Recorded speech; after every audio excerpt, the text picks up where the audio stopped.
28 aprel görkəmli oftalmoloq alim akademik Zərifə Əliyevanın doğum günüdür. O, yaddaşlarda gözəl alim, qayğıkeş insan, ləyaqətli ziyalı, sədaqətli ömür yoldaşı, gözəl ana kimi əbədləşib.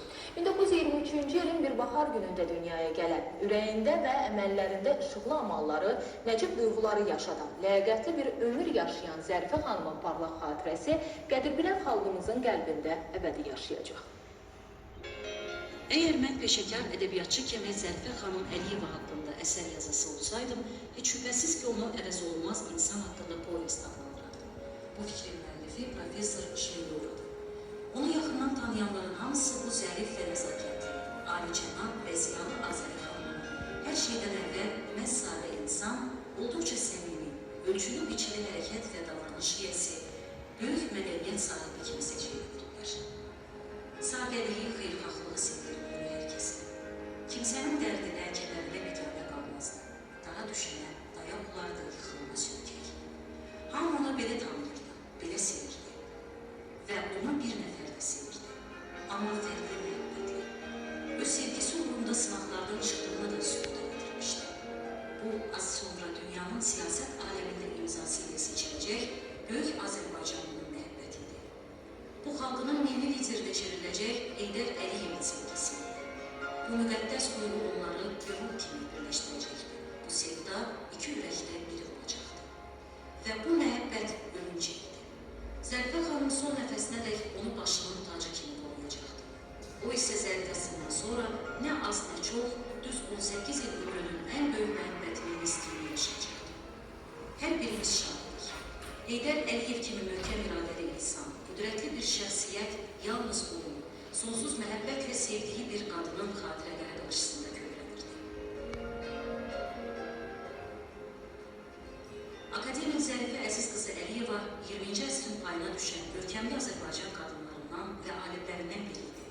Onun 28 aprel 1923-cü il Şərur rayonu Şahdaqlı kəndindən başlayan ömür yolu olduqca zəngin və yalnız parlaq səhifələrlə dolu bir ömür oldu. O, yaradanın xoş saatlarında dolunan bir insan idi. Əvvəla Zərifə xanım Əziz Əliyev kimi görkəmli bir alimin, elm adamının, vətənpərvər bir ziyalının, SSRİ-də böyük nüfuz qazanmış bir dövlət xadiminin ailəsində dünyaya göz açdı. Zəngin mənəvi mühitdə tərbiyə aldı və nəsil şəcərəsinə, ailəsinə, valideynlərinə layiq oldu.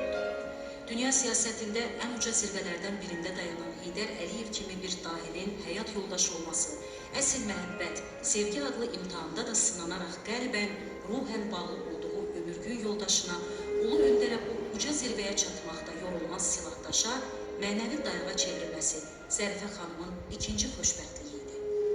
Akademik Zərifə Əliyevanın alim kimi tibb elmində qazandığı böyük uğurlar da heç kimə sir deyil və bu uğurlar onun Azərbaycan elmində, ümumilikdə tibb aləmində təsdiqlənmiş, qəbul olunmuş minnətsiz, sabit yerinin qanatıdır. Və nəhayət Zərifə xanım ulu öndər Heydər Əliyevə ləyaqətli oğul, çox zəngin tarixi keçmişi olan xalqımıza, Azərbaycana Heydər Əliyev siyasi kursunun layiqli davamçısı, artıq dünya siyasətində öz nüfuzu olan İlham Əliyev kimi prezident bəxş edən bir ana kimi də unudulmazdı. Zərifə Əliyev Azərbaycan Dövlət Tibb Universitetini bitirəndən sonra Moskva Həkimləri Təkmilləşdirmə İnstitutunda təhsil alır. 1949-cu ildə Azərbaycan Elmi Tədqiqat Həkimləri Təkmilləşdirmə İnstitutunda elmi işçi kimi əmək fəaliyyətlə başlayır və bütün ömrünü oftalmologiyaya həsr edir.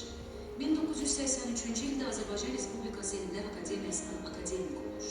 Hər kəsə sağlamlıq diləyən və bütün həyatı boyu bunun üçün çalışan Zərifə Əliyevanın alim kimi xidmətlərində bir məqam xüsusilə diqqəti çəkildi.